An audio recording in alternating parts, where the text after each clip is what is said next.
Hello and welcome back to JK services. हम cooperative committees को discuss कर रहे हैं। पहले पार्ट में हमने इंडिपेंडेंस से पहले जो कोऑपरेटिव कमिटीज़ गवर्नमेंट ने बिठाई थी उनको डिस्कस किया, इंपॉर्टेंट रिकमेंडेशंस को याद रखा। नाउ दिस सेकंड पार्ट हम पोस्ट इंडिपेंडेंस कोऑपरेटिव कमिटीज़ को देखेंगे। कुछ इंपॉर्टेंट कमिटीज़ हैं, वैसे तो बहुत सारी कमिटीज़ है, उन्होंने काफ़ी ज़्यादा रिकमेंडेशंस दिए हैं, लेकिन चूंकि एग्ज़ाम हमारा करीब है हम इंपॉर्टेंट रिकमेंडेशंस को याद रखेंगे। इनमें से भी जो इंपॉर्टेंट कमिटीज़ हैं उनको हम यहाँ पे डिस्कस करेंगे। Now the first committee after post independence, that is Gorwala committee. इस कमेटी का दूसरा नाम all India rural credit committee भी है।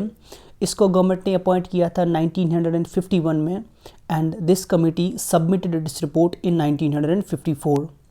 क्या रिकमेंडेशन दी थी गोरवाला कमेटी ने? Gorwala committee recommended introducing an integrated system of rural credit, partnership in the share capital of cooperatives, very important, and also appoint government nominees on their board, thus participating in management। Gorwala committee ने क्या कहा? पहली recommendation तो इन्होंने ये दी कि आप एक integrated system of rural credit बना दीजिए। दूसरी सबसे इंपॉर्टेंट रिकमेंडेशन गोरवाला कमेटी ने ये दे दी कि गवर्नमेंट को चाहिए कि वो कोऑपरेटिव्स की शेयर कैपिटल में हिस्सा ले। मान लीजिए कि एक कोऑपरेटिव ने 10,000 शेयर जो है पब्लिक को दे दिए।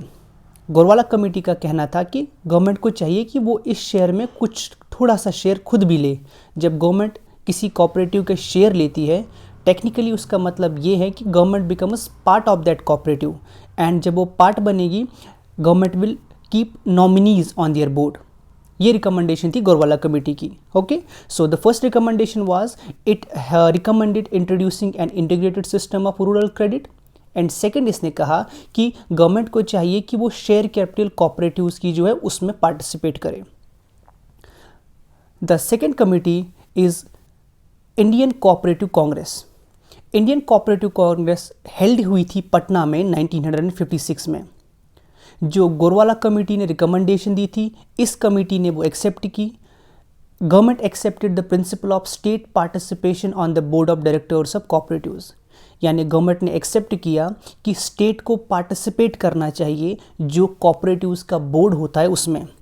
लेकिन साथ ही इसने एक रेस्ट्रिक्शन भी लगा दी कि ऐसा ना हो कि स्टेट ओवर रिप्रेजेंट हो जाए और जो रियल मोटिव है कोऑपरेटिव्स का वो कहीं दब ना जाए। तो इसके लिए गवर्नमेंट ने क्या रेस्ट्रिक्शन लगाई कि जो नॉमिनीज अपॉइंट होंगे that should not exceed 1/3 of the total number of directors. यानी अगर कुल मिला के डायरेक्टर है मान लीजिए, तो 3 से ज़्यादा गवर्नमेंट के नहीं हो सकते, और या 3 से ज़्यादा और 3 विच एवर इज लेस, यानी ज़्यादा से ज़्यादा 3 या 1/3, इससे ज़्यादा गवर्नमेंट अपने नॉमिनीज अपॉइंट नहीं कर सकता। Okay, this was the second committee, that is Indian cooperative Congress. Remember it was held in Patna in the year 1956।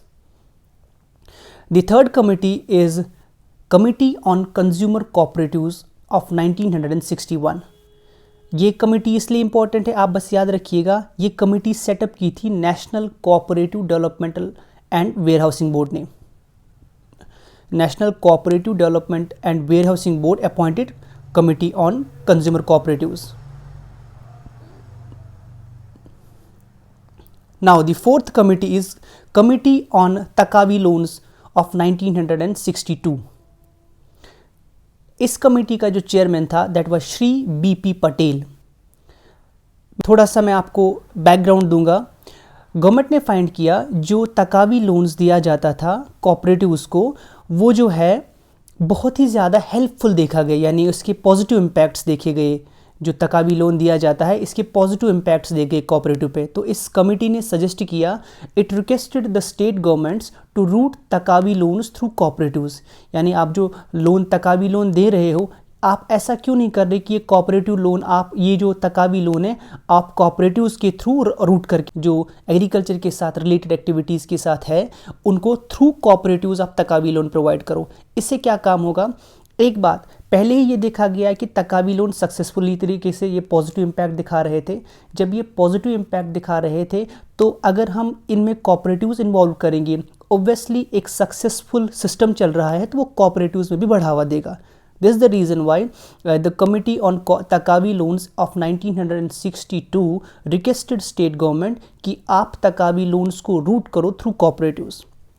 Okay, now before कि हम आगे वाली कमिटी डिस्कस करेंगे, I would like to make an announcement here कि ethics का crash course start किया जाएगा, जिसमें सारे चैप्टर्स को रिवाइज करेंगे हम, क्योंकि नाउ JKPSC का जो मेंस एग्ज़ाम है this is likely in the month of February. तो कंप्लीट इथिक्स जो है, जितना भी हमारा सिलेबस है, I will take all the lectures and by 20th of January I will complete the whole syllabus of ethics. Now if you have qualified the JK prelims examination and you want कि आपकी ethics की preparation साथ साथ चले, then you can be the part of this series as well. Okay, now the fifth committee is ML Dantwala committee of 1964. Two important recommendations इसने दे दी. पहली इसने कहा कि हमें 2 टायर स्ट्रक्चर ऑफ मार्केटिंग बनाना चाहिए. 2 टायर मार्केटिंग स्ट्रक्चर बनाना चाहिए सोसाइटीज़ का, यानी जो कोऑपरेटिव सोसाइटीज़ मार्केटिंग के साथ इन्वॉल्व है, हमें उनमें 2 टायर स्ट्रक्चर बनाना चाहिए. कौन कौन सा? One is apex society. Apex society वो सोसाइटी होगी जो स्टेट लेवल पे काम करेगी, और दूसरी इसने कहा कि एक प्राइमरी सोसाइटी हमें बनानी चाहिए जो कहाँ पे काम करेगी? मंडी लेवल पे. एक मंडी लेवल पे प्राइमरी सोसाइटी आप बना लो और एपेक्स सोसाइटी आप स्टेट लेवल पे बना लो. So Dantwala committee was specifically dealing with marketing societies. Remember this. Now the next committee is MK Madhavdas committee of 1968. Madhavdas committee की अगर हम बात करेंगे, this committee give the recommendation कि हमें कंपोजिशन ऑफ मॉडल बायलॉज करने चाहिए, providing finance to small scale industries. जो बायलॉज है, कोऑपरेटिव सोसाइटीज़ के बायलॉज होते हैं, हमें कुछ मॉडल बायलॉज रेडी करने चाहिए ताकि जो भी सारे स्टेट्स अपने अपने या कोऑपरेटिव सोसाइटीज़ बायलॉज लाए, उनमें कॉमन फ्रेमवर्क पाया जाए. इसके अलावा सेकंड रिकमेंडेशन ये था कि जो स्मॉल स्केल इंडस्ट्रीज़ है उनको फाइनेंस करो, finance the small scale industries. Okay, the seventh committee which is important for us is Chaudhary Brahm Prakash Committee of 1990. इस कमेटी को अपॉइंट किया था प्लानिंग कमीशन ने.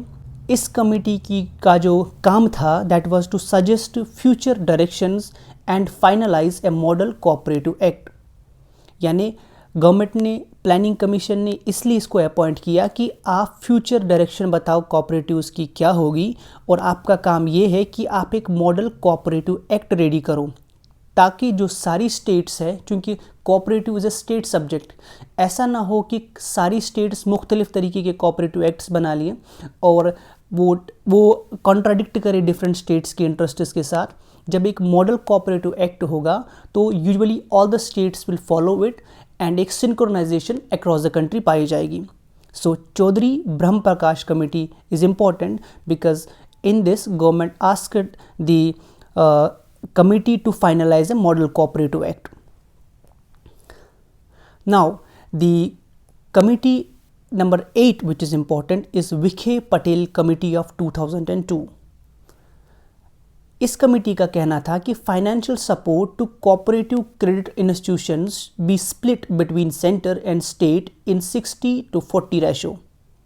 यानी जो आप कोऑपरेटिव क्रेडिट इंस्टीट्यूशंस को फाइनेंस कर रहे हो, जितना भी फाइनेंस कर रहे हो, उस फाइनेंस का 60% पार्ट जो है वो सेंटर पे करना चाहिए एंड 40% जो है वो स्टेट पे करनी चाहिए. इसके अलावा द सेकेंड इम्पॉर्टेंट रिकमेंडेशन इस कमेटी की थी कि removal of dual control of state government and RBI. यानी जो कोऑपरेटिव सोसाइटीज़ पे ड्यूअल कंट्रोल है, RBI का भी है और स्टेट गवर्नमेंट का भी है, इसको हटाया जाए. ठीक है, मीन्स कि ये कमेटी जो थी ये कोऑपरेटिव सोसाइटीज़ को फ्रीडम देना चाहती थी. उन पे जो कंटिन्यूसली मॉनिटर हो रहा है स्टेट गवर्नमेंट की तरफ से भी, वो जो कंटिन्यूसली स्टेट गवर्नमेंट से भी मॉनिटर हो रहे हैं और RBI से भी, ये उसको रिमूव करना चाहती थी. These are some of the important committees, most important committees, which at least you should remember so that you can easily fetch marks in the exam. Now almost we have completed the entire syllabus. In case आपको लगे कि कोई topic ऐसा है जो आपको समझने की ज़रूरत है, आपको या मिस हुआ हमारी तरफ से, you can please mention in the comment box. We'll be ready to help you. And also announcement that I told you कि एथिक्स का क्रैश कोर्स और रिविजन सीरीज़ हम स्टार्ट करने वाले हैं। अगर किसी भी कैंडिडेट का प्रीलिम्स क्वालिफाई हुआ है, ही और she can be the part of this programme, ताकि वो अपनी प्रिपरेशन बेहतर कर पाए। चलिए, thank you so much for watching, bye bye.